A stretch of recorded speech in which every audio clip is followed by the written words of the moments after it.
overview of Windows Phone Apollo, which we'll be launching later this year. Let's jump right in.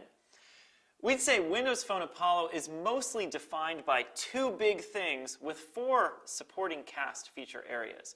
And I'm going to talk about all these really quickly. The two big things: enabling scale and choice for phones to be sold at different price points around the world, and being a part of Microsoft's relaunch of Windows in 2012. So let's jump right in.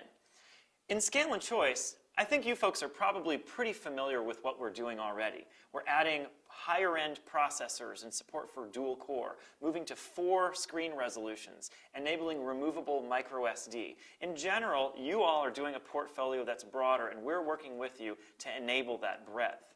One thing that I do want to talk about in particular, besides just adding hardware, adding new languages, enabling new countries, is an end-user feature focused on helping users view Windows Phone as a low-cost alternative for their use with data.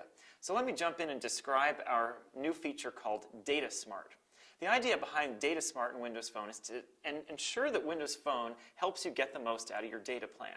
The most important thing we're doing is reducing the amount of data we use. We try to use Wi-Fi instead of cellular when we can.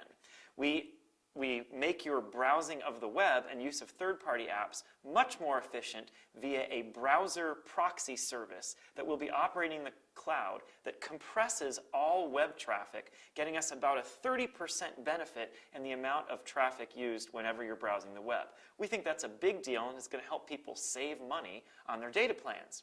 In addition to that, we're building a user experience that will help you understand and manage your data usage. As you see on the screen, we've got a nice live tile that shows you how much data you've used and whether you're on track for the month. And you can browse and see what data different applications are using. We're even adding a feature to the Local Scout to help you find nearby Wi-Fi hotspots. So if you have a data-intensive operation you want to do, you can go choose one of those without using your cell data. And then last, we're building in a mechanism so that Windows Phone can be configured in many countries to have the cellular data automatically offloaded to operator-owned Wi-Fi. We think Data Smart's going to help people view Windows Phone as a great, inexpensive way to manage their data costs. The biggest area of end-user excitement for Apollo, though, is our relaunch of Windows with Windows 8 and Windows Phone 8 being part of a big story coming from Microsoft. We like to say that the user experience of Windows Phone is about to become the new familiar, as millions and millions, hundreds of millions of people get Windows 8 on their PCs, laptops, and slates. There's more to the story than just the same UI, though. With our Windows Reimagined area, we're trying to deliver a unified vision for Windows across a wide range of form factors, and that covers the core components that the system is built with, as well as the user experience around getting data, and the new exciting IE 10 release. One of the big news items is that Windows Phone 8, or Apollo, will have shared core components with Windows on the desktop. The kernel, the networking stack, security, multimedia, these components have been built in common so that end users get a highly reliable, well-tested, modern operating system that scales to take advantage of all the great technology that's coming out today. ISVs and IHVs building hardware components get the benefit of compatibility between the phone and the PC. Is it exactly the same? Not quite, but similar enough that people who are writing apps or device drivers can reuse by far most of their code, making it easy to target both the phone and the PC. The result for all our audiences is a much more aligned experience with more modern, better technology. We think this is one of the big news items for Windows Phone 8. End users, though, are more likely to notice the common UI or a bunch of new shared experiences we're delivering across screens. In this example, I'm showing the powerful nature of SkyDrive. When I get a Windows 8 PC, I might put my music on SkyDrive. I might store my Office documents on SkyDrive. And then when I get my new Windows Phone 8, those content types will all be magically available. When I browse into the music experience, as you see here, my songs are automatically there. I can just click play without ever having to sync. Moving beyond that, we're adding the capability of letting you manage your phone from your PC or from the web. We're building a dedicated Windows 8 application that's intended as a companion for Windows Phone. This will replace the Zune client we have today, and instead, from Windows 8, you'll manage your phone that way. It's a way of connecting your phone to all of your Windows 8 application experiences. You'll be able to do things like browse into your phone and take a picture and paste it into an email. It'll be natural and powerful and really show the combination of these two devices being great together. We're also enabling NFC to do tap and share between the phone and the PC or the slate when PCs and slates have NFC. And last, the Xbox Live experience that you've seen on the console and the phone will be on Windows 8, so that the idea of getting gamer score and building an avatar will be an experience that transcends all of our screens. We think this is something that end users are going to definitely notice and value, and is a huge part of the value proposition of Windows Phone Apollo. Now I'm going to cover our four other feature areas. First up, seamless communications, where we're doing a wide range of work, including adding new social networks, but I want to drill in on a couple of things that I know are of particular interest to all of you. First, we're going to support RCSE in Windows Phone Apollo in a nicely integrated way by building application hooks that we're working with you to have a pre-built, pre-bundled RCSE app that fulfills operator requirements. As you see here, the RCSE experience is integrated right into the contact card. I can bring up Miles here, scroll down, and touch the RCSE item to launch into the RCSE experience where all kinds of great functionality can happen. And a lot of times we get asked about that level of integration and how it compares to what we will do for other experiences like Skype. In Windows Phone Apollo, we'll have a revision of our Skype app that also integrates into the UI experience in a way that's effectively identical to RCSE. In the examples I'm showing here, and when there's a Skype call that's coming in, it'll be natural and integrated. It'll feel like a regular phone call. When I'm taking or in the middle of a Skype call, I can browse around the UI and get a little bar at the top to help me navigate back.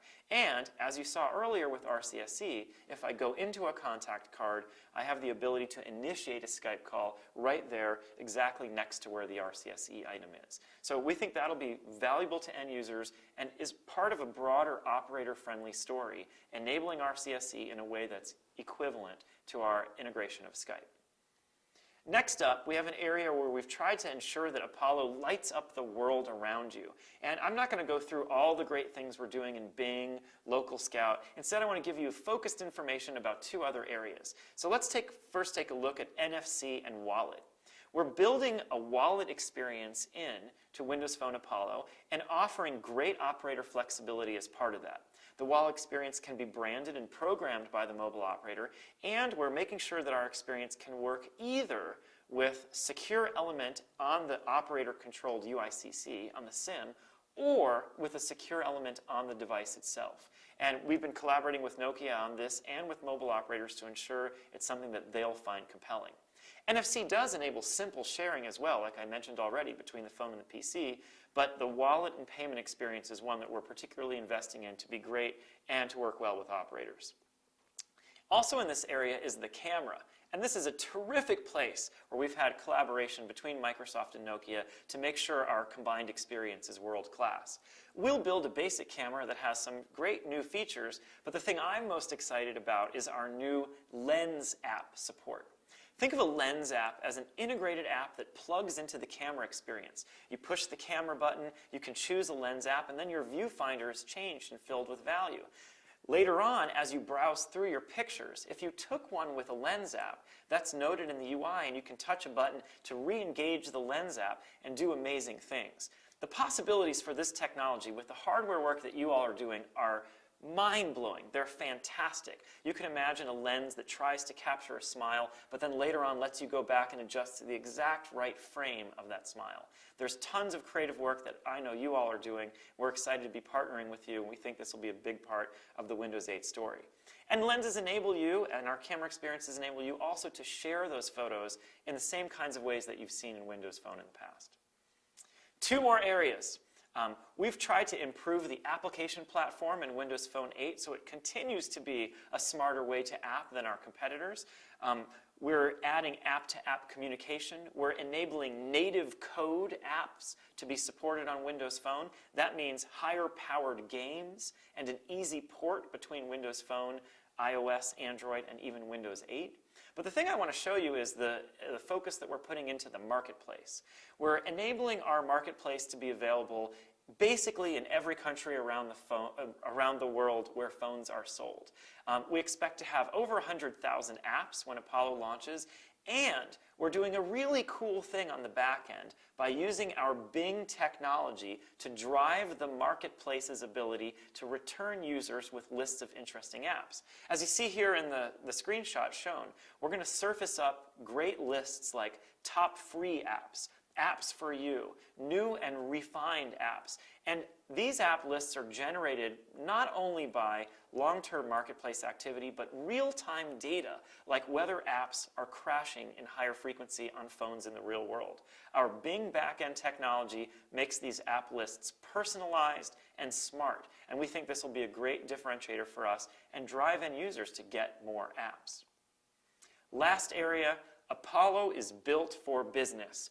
We think we have an operating system release here that's going to greatly satisfy not only end users with the new work we're doing in Office, but also IT administrators.